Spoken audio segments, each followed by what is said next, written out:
चलिए सीधे इस एक्सप्लेनर में डाइव करते हैं और बात करते हैं आईपीएल 2026 के उस मुकाबले की जिसने सच में सबकी सांसें रोक दी थीं। गुजरात टाइटंस और पंजाब किंग्स, एक ऐसी भयानक टक्कर जो किसी रोलर कोस्टर से बिल्कुल कम नहीं थी। एक बड़ा रन चेस और उसके सामने आग उगलती फास्ट बॉलिंग। इस एनालिसिस में हम समझने वाले हैं उस पूरे तनाव को और देखेंगे कैसे हर एक ओवर के साथ इस खेल की पूरी बाजी पलट रही थी। अब सबसे बड़ा सवाल यही आता है कि आखिर कैसे एक नए रुकी खिलाड़ी ने लगभग ये मैच गुजरात टाइटंस के जबड़े से छीन ही लिया था। होता क्या है ना, जब सामने इतना बड़ा टारगेट हो और टीम शुरुआत में ही लड़खड़ा जाए तो बड़े बड़े अनुभवी खिलाड़ियों के पसीने छूट जाते हैं। लेकिन इस मैच की कहानी थोड़ी अलग थी। तो बिना वक्त गवाए सीधे मैच की उस एक्सप्लोसिव शुरुआत पर चलते हैं और देखते हैं कि ये पूरा ड्रामा आखिर शुरू कहाँ से हुआ। मैच शुरू हुआ नहीं कि पंजाब किंग्स पर जैसे एक भयंकर तूफान आ गया। शुरुआती गेंदों का आलम तो देखिए। पहले ओवर की दूसरी गेंद पर प्रियांश आर्या आउट और ठीक अगली ही गेंद पर कूपर कानौली भी चलते बने। मोहम्मद सिराज और कगिसो रबादा ने ऐसी खतरनाक बॉलिंग की कि टॉप ऑर्डर ताश के पत्तों की तरह बिखर गया। 5.2 ओवर्स तक प्रभा सिमरन सिंह और फिर 6.3 ओवर्स तक आते आते नेहाल वधेरा का भी विकेट गिर गया। सिराज की स्विंग और रबादा की पेस, सच में किसी को क्रीज पर टिकने का मौका ही नहीं मिल रहा था। और हालात तब और भी ज्यादा नाजुक हो गए जब 8.4 ओवर्स में जेसन होल्डर की एक लाजवाब एक्स्ट्रा बाउंस वाली गेंद पर श्रेयस अय्यर सीधे बोल्ड हो गए। बैटिंग लाइनअप पूरी तरह से शैटर्ड थी।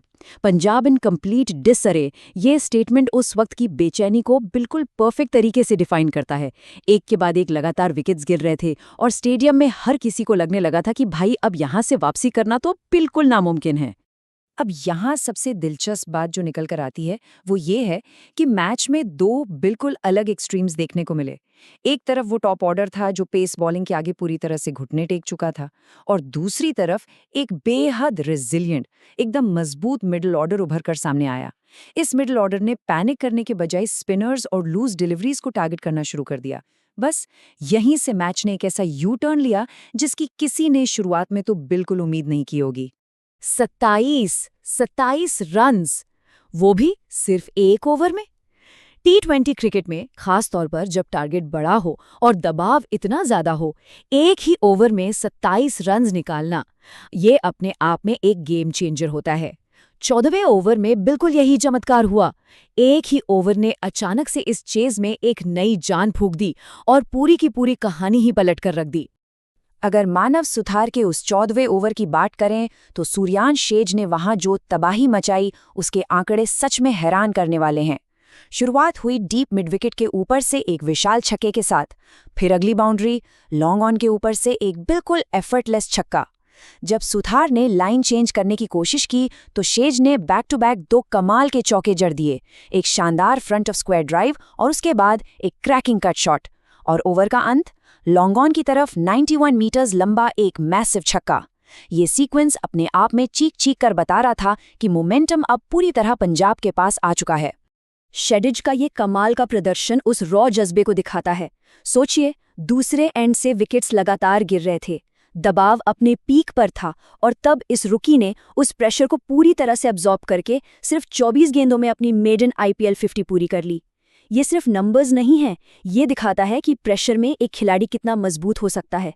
इस टॉप क्वालिटी नॉक ने तो गुजरात टाइटंस के बॉलर्स को भी वापस स्ट्रैटेजी सोचने पर मजबूर कर दिया था। लेकिन सच तो ये है कि शेज ये लड़ाई अकेले नहीं लड़ रहे थे।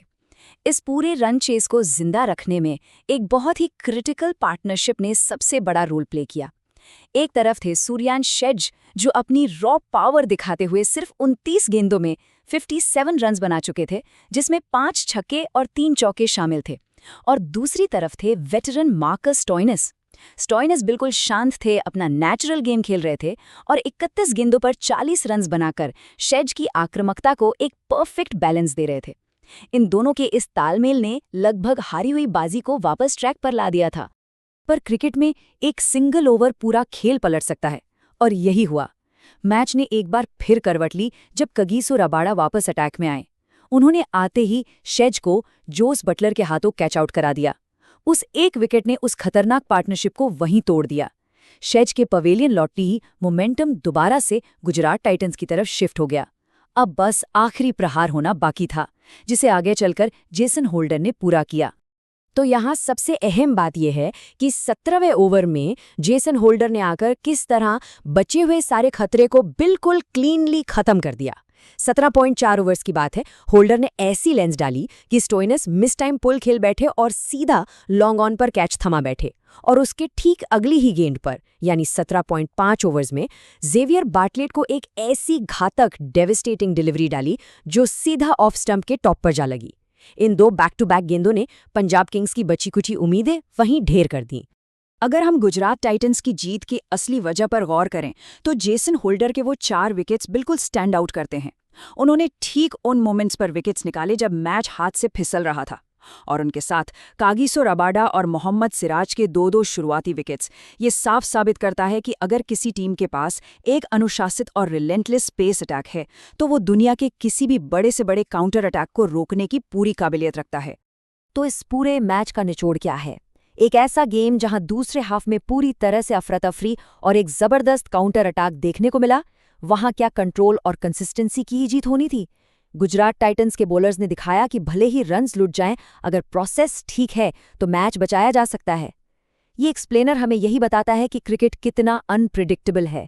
ऐसे ही कई और मजेदार विश्लेषण हम आगे भी लाते रहेंगे, लेकिन आखिर में ये मैच अपने पीछे एक बड़ा सवाल छोड़ जाता है।